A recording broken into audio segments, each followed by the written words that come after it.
అనంతపురం జిల్లా కళ్యాణదుర్గంలో excise CA Hasina Bhanu వివాదం మరింత ముదిరింది. హసీనా భాను అవినీతి అక్రమాలను బయటపెట్టినందుకే తనను చెప్పుతో కొట్టిందని డ్రైవర్ నాని ఆరోపిస్తున్నాడు. తన అవినీతిని తనపై నెట్టి తప్పించుకోవాలని చూస్తుందని అంటున్నాడు. 2 ఏళ్లుగా ఎక్సైజ్ వాహనానికి ప్రైవేట్ డ్రైవర్గా పనిచేస్తున్నానని చెబుతున్నాడు నాని. కర్ణాటక మద్యం బెల్ట్ షాపుల నిర్వాహకుల నుంచి వసూళ్ల కోసం ఎక్సైజ్ సీఏ హసీనా తనను పావుగా వాడుకుందని ఆరోపిస్తున్నాడు డ్రైవర్ నాని. ఆమెపై ఉన్నతాధికారులకు ఫిర్యాదు చేసినట్టు చెప్పాడు. విచారణకు వచ్చిన అధికారులు సిబ్బంది ముందే తనను 6 సార్లు చెప్పుతో కుట్టిందని ఆవేదన వ్యక్తం చేశాడు.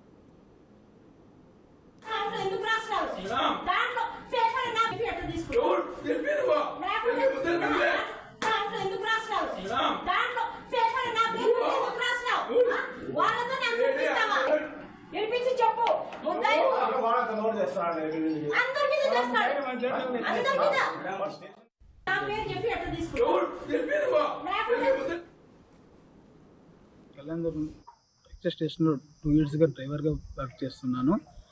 నాకు సిఐ హసీనా భాను డబ్బులు ఎక్కువ వసూలు చేసడంతో నాకు సమాచారం రావడంతో నేను పై అధికారులకు సమాచారం అందగా సమాచారం వచ్చి వాళ్ళు ఎంక్వైరీ చేసి వాళ్ళ ఎదురుగా నేను కడుపు మండుతో 5 ఏళ్ళు చెప్పుతో కొట్టడం జరిగినది.